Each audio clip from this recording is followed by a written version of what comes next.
तो अगर आप एक विंडोज़ 10 यूज़र हैं तो इस वीडियो को कंप्लीट वॉच करें।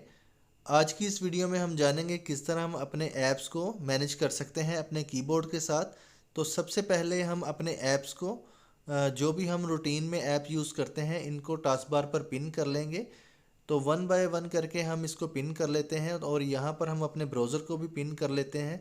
और इस तरह जो जो भी ऐप्स आप यूज़ करते हैं आप उनको अपनी टास्क बार में पिन कर लें। जैसे कि माइक्रोसॉफ्ट वर्ड है तो इसको डेली रूटीन में हम यूज़ करते हैं तो इसको हम पिन कर लेते हैं। इसके बाद हमने सिंपल काम क्या करना है, अगर हम देखें तो यहाँ पर 1 2 3 4 5 और 6 हमारे पास ऐप्स हैं।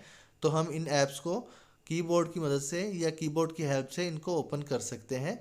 तो आपने जस्ट विंडो+1, विंडो+2, विंडो+3, विंडो+4 और विंडो+5, विंडो+6 इस तरह करके आपने कीबोर्ड से विंडो का बटन प्रेस करना है और कीबोर्ड से आपने 1 का बटन प्रेस करना है एक साथ।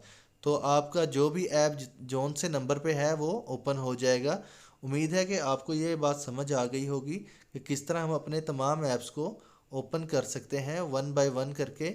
यानी कि हम विंडोज़ 1 को प्रेस करेंगे तो 1 नंबर वाला जो ऐप है वो ओपन हो जाएगा।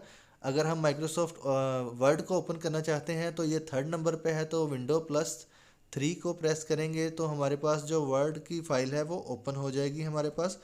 यानी कि जो भी टास्क बार में ऐप्स जो हैं वो जिस नंबर पे हैं उनको हम ओपन कर सकते हैं। और विंडोज़ प्लस टैब को अगर हम इकट्ठा प्रेस करेंगे तो हम यहाँ पर इसको मिनिमाइज़ भी कर सकते हैं या मैक्सिमाइज़ कर सकते हैं या क्लोज़ कर सकते हैं या एक ही विंडो में सभी को हम वॉच कर सकते हैं। तो इस तरह आप विंडोज़ कीबोर्ड की हेल्प से इन ऐप्स को मैनेज कर सकते हैं और बहुत ही फास्टली वर्क मतलब इसमें आप कर सकते हैं।